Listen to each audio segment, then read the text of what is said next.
नमस्कार प्रेक्षकांनो, मालिकेच्या पुढील काही भागांमध्ये आपल्याला खूपच जबरदस्त असा ट्विस्ट पाहायला मिळणार आहे. कारण आता मल्लिकाला स्वतः अंशुमनच अडकवणार आहे. मल्लिकाची काही चूक नसताना अंशुमनमुळं मल्लिका अडकली जाणार आहे. नक्की काय होणार आहे? कसला फ्रॉड होणार आहे कंपनीत? कारण जे 30 लाख रुपये आनंदला समरने दिलेले असतात, ते 30 लाख रुपये मल्लिका आनंदकडून घेते. कारण समर आणि आनंद यांच्यामध्ये वाद होतो. आनंदचं असं म्हणणं असतं की मला नात्यामध्ये व्यवहार नको आहे, म्हणून आजपर्यंत आपलं नातं टिकलेलं आहे. मला कोणताही व्यवहार नात्यामध्ये येऊ द्यायचा नाही. मी कंपनीचा एम्प्लॉई आहे, कंपनीसाठी काम करतो. इथंपर्यंतच्या गोष्टी होतात ते ठीक आहे, त्याच्यापुढे मला काहीही नको आहे. परंतु मल्लिकाने सांगितल्यामुळं समरने 30 लाख रुपये दिलेले असतात आणि मल्लिका ती त्याची भेट घेते आणि त्याला म्हणते की ठीक आहे, तू मला दे ते पैसे, मी ते पैसे समरला देईल.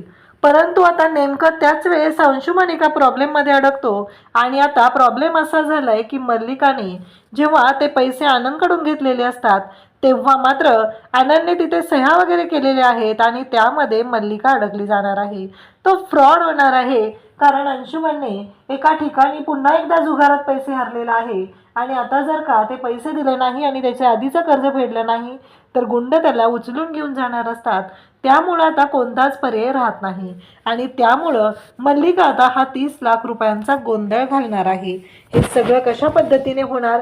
यामुळं मल्लिकाला जेलवरी होणार, पण समर तिला जेलमध्ये जाऊ देईल का? हे पाहणं रंजक ठरणार आहे. त्यासाठी हा व्हिडिओ शेवटपर्यंत पहा. त्याचबरोबर चॅनलवरती नवीन असाल तर चॅनलला नक्की सबस्क्राईब करा.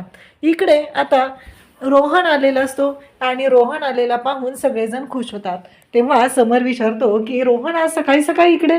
तेव्हा रोहन सांगू लागतो, काय झालं माहिती आहे का समर सर, मी माझ्या बायकोला घेऊन जायला आलेलो आहे.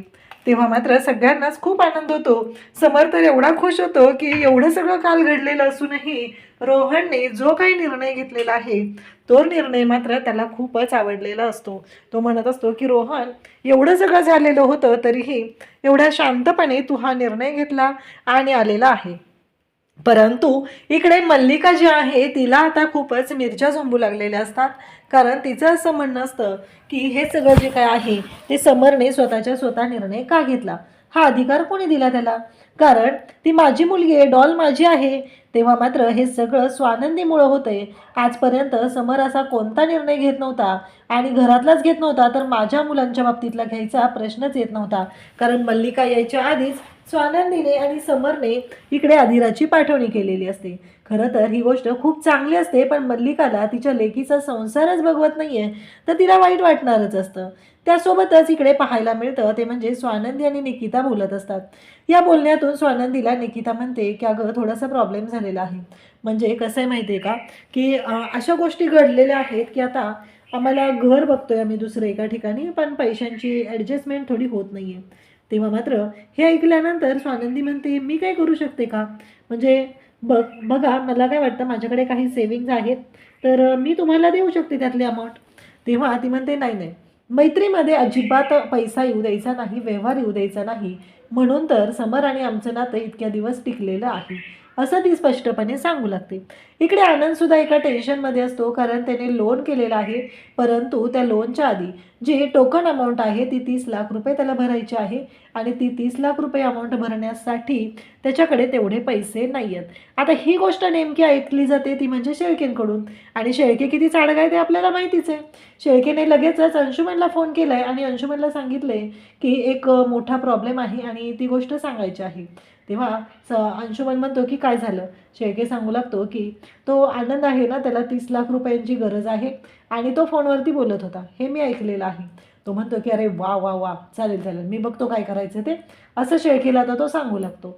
म्हणजे शेळके ऑफिसमधल्या सगळ्या बातम्या इकडं पुरवत असतो. खरं तर अंशुमनमध्ये कोणतीच ऑथॉरिटी आता ठेवलेली नाही आहे, कोणत्या सह्या करायच्या नाही आहेत आणि काही नाही. तेवढ्यात मल्लिका तिथे येते आणि म्हणते, काय झालं आता, काय गोंधळ घालून ठेवला? तो म्हणतो की गोंधळ नाही घातलेला, तो आनंद आहे ना, त्याला 30 लाख रुपयांची गरज आहे आणि तो सध्या आता त्या प्रॉब्लेममध्ये आहे. तर आपल्याला या संधीचा फायदा घ्यायचा आहे आणि समर आणि आनंदला वेगळं करायचं आहे. कारण आनंदचं म्हणणं आहे की तो समरकडून पैसे घेत नाही, कारण त्यांच्या दोघांच्या नात्यामध्ये त्याला पैसा येऊ द्यायचा नाही. आपण तीच गोष्ट करायची आहे. आणि इकडे स्वानंदी आणि समर फोनवरती बोलत असतात. यांचा तर प्लॅन ठरलेला आहे. स्वानंदी म्हणत असते की बरोबर आहे खरंच. तेव्हा समर म्हणतो की कुटुंब म्हणलं की निकिता, त्याचबरोबर 2 मुलं, त्याचबरोबर आनंद, खरंच खूप गोड कुटुंब आहे. खरं तर काही कुटुंब उद्ध्वस्त झालेली पण आपण बघतो, पण आता रोहन आणि आदिरा यांनी सुद्धा त्यांचा आदर्श घेतला पाहिजे. तेव्हा स्वानंदी म्हणत असते की कसं आहे, तुम्ही बोलता हे सगळं.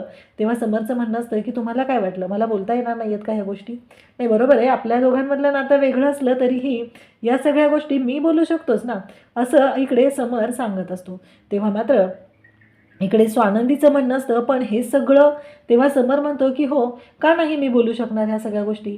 कसं आहे, मी बघितलंय आनंद, निकिता, मुलं, आई बाबा हे खूप खूप गोड कुटुंब आहे त्यांचं, आणि बघितलं ना, त्यामुळं रोहनने त्यांचा आदर्श घेऊन संसार केला पाहिजे. स्वानंदी म्हणते पण त्या गोड कुटुंबामध्ये सुद्धा प्रॉब्लेम असू शकतात ना.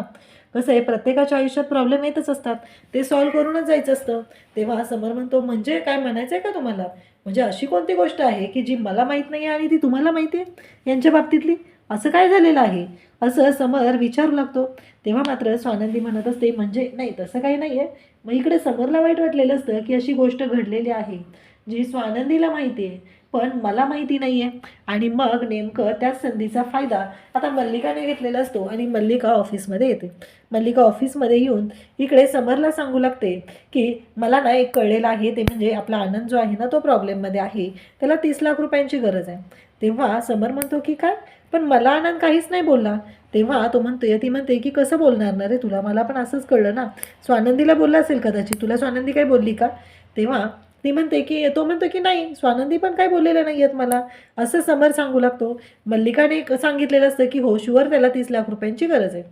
आता इकडे अर्पिता आणि त्याचबरोबर स्वानंदी यांचं बोलणं सुरू आहे. अर्पिता तर चक्क प्रेग्नन्सी, त्याचबरोबर तुमचं काय प्लॅन आहे, आता लवकरात लवकर बेबी प्लॅन केला पाहिजे, वय वाढतं ना, या सगळ्या गोष्टींबद्दल बोलत असते. तेव्हा मात्र स्वानंदी पाहतच राहते, पण स्वानंदी म्हणते की नाही, अजून काही आम्ही ठरवलेलं नाही आहे, असं उत्तर स्वानंदी तिला देते. आणि मल्लिका त्या दोघींचं बोलणं ऐकत असते. इकडे आनंदला खूप राग आलेला असतो. आनंद मग समरकडे येतो आणि म्हणतो तू 30 लाख रुपये माझ्या अकाउंटला ट्रान्सफर केलेत? तेव्हा समर म्हणतो की नाही नाही, अरे तुला गरज होती ना. तेव्हा तो म्हणतो की मी मागितले होते का तुला, तुला कोणी सांगितलं? तेव्हा आनंदला समर सांगतो की काकू मला बोलली म्हणून मला कळलेलं आहे. तेव्हा तो म्हणतो की हे बघ समर, मी तुला आजपर्यंत कधी पैशांच्या बाबतीत बोललेलो आहे का? मला नात्यांमध्ये व्यवहार येऊ द्यायचा नाही, कारण आपलं जे नातं आहे ते खूपच निर्मळ आहे आणि त्या नात्यामध्ये व्यवहार येऊन त्या नात्याला तडा जाऊ द्यायचा नाही. त्यामुळं मला हे पैसे नको आहेत. मी जेव्हा तुला म्हणेल तेव्हा मला स्वतःहून दे, आत्ता नको आहेत मला हे पैसे. आणि समरवरती आनंद भयानक चिडतो आणि म्हणतो की ते पैसे मी परत करणार आहे. आणि नेमकी बाहेर मल्लिका असते. मल्लिका म्हणते की ठीक आहे, तू काळजी करू नको आनंद, मी बोलते. आता आनंद मात्र हुशार आहे. आनंदला थोडासा डाऊट मल्लिकावर तर आधीपासूनच आहे, परंतु आता तेवढ्यातच मल्लिका आणि आनंद दोघंही बोलतात. तेव्हा ती म्हणते की चल केबिनमध्ये बसून बोलूया, असं म्हणत ती आनंदला केबिनमध्ये घेऊन जाते आणि म्हणू लागते की मला माहिती आहे प्रॉब्लेम काय आहे, हे पण माझ्या लक्षात आलेलं आहे, पण आता काय कर माहिती आहे का, ती अमाऊंट तू समरच्या अकाउंटला नको ट्रान्सफर करू, माझ्या अकाउंटला ट्रान्सफर कर. म्हणजे काय होईल की ते अमाऊंट समरला इतकं वाईट वाटणार नाही. मी त्याला सांगेल की तुझ्याकडून मी पैसे घेतलेले आहेत. तेव्हा आनंद म्हणतो पण समरने मला ट्रान्सफर केलेले आहेत तर मी त्याच्याच अकाउंटला ट्रान्सफर करेल. त्यावरती ती म्हणते की नाही, मी बोलून घेते. आता मला सांग, तुला जसं वाईट वाटलं तसं समरला सुद्धा वाईट वाटणार नाही आहे का, तू अचानक ते पैसे दिले तर? त्यापेक्षा आत्ता तू माझ्याकडे ट्रान्सफर करून ठेव, मी देईल त्याला. असं म्हटल्यानंतर तो म्हणतो की ठीक आहे. आता त्याला राजवाड्यांचे पैसे राजवाड्यांच्या घरातच द्यायचे असतात आणि काकूंनी सांगितलेलं आहे म्हणून आनंद आता आंधळेपणाने पुन्हा एकदा विश्वास ठेवतो. आनंदच्या लक्षातच येत नाही आहे की ही मल्लिका काय आहे, पण मल्लिकाला कुठं माहिती आहे की आता तिच्यासाठी केवढा मोठा खड्डा खांदून ठेवलेला आहे. तेव्हा मात्र या अंशुमनने खूप मोठा गोंधळ घातलेला असतो आणि अंशुमनने एक गोष्ट केलेली असते ज्याचा विचारही केलेला नसतो, अशी गोष्ट अंशुमनने केलेली असते. अंशुमनने पुन्हा जुगारात पैसे हरलेला असतो आणि त्याचबरोबर गुंडसुद्धा आता त्याच्या मागावरती असतात आणि ते गुंड जे आहेत ते अंशुमनला पैसे मागत असतात आणि अंशुमनला उचलून नेण्याची धमकी देत असतात.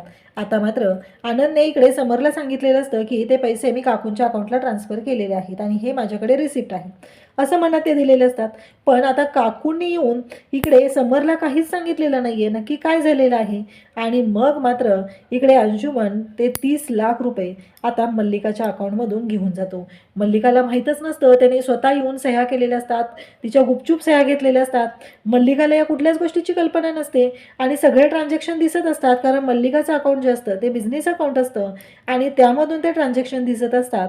आणि मग समर काकूला म्हणतो की काकू तुला कळतंय का हे सगळं काय चाललंय? तू 30 लाख रुपये एका दिवसात खर्च केलेले आहेत. एवढे ट्रान्झॅक्शन तुझ्या अकाउंटमधून झालेत. तेव्हा मल्लिका म्हणते की समर तू मला विचारतोयस? तेव्हा समर म्हणतो की हे बघ काकू, तुझं कंपनी अकाउंट आहे आणि आनंदने तुझ्या कंपनी अकाउंटला पैसे ट्रान्सफर केलेले होते आणि त्याच्यावरून जर काही व्यवहार होत असतील तर त्याचे डिटेल्स देणं गरजेचं आहे. ते ऑडिटसाठी लागतात. अमाऊंट थोडी असती तर मी विचारलंही नसतं. आणि आता मात्र मल्लिकाला माहीतच नसतं की तिचे पैसे कुठे गेलेत आणि काय झालेलं आहे. कारण अंशुमनने स्वतःच हा सगळा गोंधळ घातलेला असतो. कारण मल्लिकाला ह्या सगळ्या गोष्टी माहीतच नसतात. त्याला फक्त एवढंच माहिती असतं की मॉमने पैसे घेतलेले आहेत ना आनंदकडून, म्हणजे मॉमकडे पैसे आहेत आणि ते पैसे आपलेच आहेत, तर ते आपण वापरून टाकायचे. आणि आता मात्र इकडे पोलीस चौकशीसाठी येतात आणि त्याचबरोबर सगळे डिटेल्स आता समरला दाखवले जात असतात. आणि समरला मात्र धक्का बसतो आणि इकडे अंशुमन मात्र पाहतच राहतो, कारण त्याने जो गोंधळ घातलेला असतो त्याच्यामुळं मल्लिका अडकलेली असते आणि मल्लिकाला पोलीस घेऊन चाललेले असतात. समर मात्र त्या क्षणी येतो आणि म्हणतो की थांबा, हा आमच्या कंपनीतला व्यवहार झालेला होता, त्याबद्दल आमचा घरचा प्रश्न आहे तो आम्ही सोडून घेऊ. परंतु समरने एका अटीवरती हे सगळं केलेलं असतं, ते म्हणजे मल्लिकाने एका दिवसामध्ये सगळे डिटेल्स द्यायचे आहेत काय झालेलं आहे आणि सगळं खरं जर तिनं सांगितलं तरच मल्लिका या सगळ्यापासून दूर राहील, अन्यथा मल्लिकाच्या बाबतीत सुद्धा लीगल ॲक्शन घेतली जाईल असं समरने सांगितलेलं आहे. आता मात्र मल्लिकाला धक्का बसलाय, कारण ह्या अंशूने तिला पूर्ण नरड्यापर्यंत आता पुरलेलं आहे. नक्की काय करणार मल्लिका, गोष्टी कशा पद्धतीनं होणार आहेत हे मात्र आपल्याला पुढे पाहायला मिळणार आहे. अशाच अपडेटसाठी चॅनलशी कनेक्ट राहा. थँक्यू.